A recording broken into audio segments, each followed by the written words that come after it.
আসসালামু আলাইকুম দর্শক। আশা করি আপনারা সবাই ভালো আছেন। আপনাদের দোয়া ভালোবাসায় আমিও ভালো আছি। আজকে বৃহস্পতিবার, হাটের দিন। আমাদের নহাটার হাট। তো সকালবেলা চলে আসছি পটলের জমিতে আমি এবং আব্বু পটল তুলতে। তো পটল তুলতেছি। পটলগুলো অনেক পাতা জমেছে, পটলগুলো দেখা যাচ্ছে না। তো পাতা ভালোভাবে ভাগ করে দেখে তুলতে হচ্ছে। তো একলা তোলা যায় না সকাল সকাল অল্প সময়। কারণ সকাল সকাল হাটে গেলে দামটা ভালো পাওয়া যায়, বেলা করে গেলে দাম পাওয়া যায় না। এই জন্য সকাল সকাল আমি আর আব্বু চলে আসছি। তো স্বল্প সময়ের ভিতরে তুলতে হবে। তো সম্পূর্ণ পটলটা তোলার চেষ্টা করেছিলাম, কিন্তু সম্পূর্ণ তুলতে পারি নাই।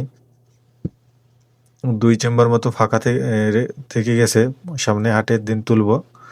তো 8টা মতো টাইম বেজে গেছে, এই জন্য আমরা চলে আসলাম। পটল সম্পূর্ণ তুলি নাই। তো পটলগুলো এখন আমি আর আব্বা বাসায় নিয়ে যাব। তো পটলগুলো ওজন দিয়ে কত হয় চলেন দেখি। তো বাসায় নিয়ে যেয়ে এখন ধোবো পটলগুলো। তো পটলগুলো ধোয়ার জন্য বালতিতে ঢেলে ভালোভাবে আব্বা ধুতেছে। তো আমাদের ক্যামেরাম্যান নেই, এজন্য আমি ভিডিও করলাম আর আব্বা ধুলো। পাশাপাশি আঙুল কেটে গেছিলো, এজন্য আমি ধুতে পারতেছিলাম না। তো আব্বুই সব ধুইলো পটলগুলো। তো পটলগুলো ধোয়া সব শেষে বস্তায় ভর্তি হচ্ছে।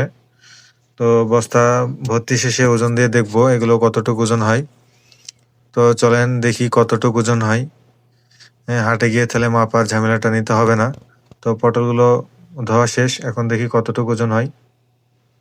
তো পটলগুলো ওজন হলো 23 কেজি। এখান থেকে এখন 1 কেজি মতন বাদ দিবে, 22 কেজি দাম পাওয়া। পটলের দাম বৃদ্ধি পায়নি, পটলের দাম আজকেও হাটে কম। গত সপ্তাহে বিক্রি করেছিলাম 600 টাকা, তো আজকে 680 টাকা করে বিক্রি করলাম। যাক, কিছু করার নাই, এখন পটলের বাজার এরকমই থাকবে। শীতের সবজি ওঠার কারণে সব কিছুরই দাম কম।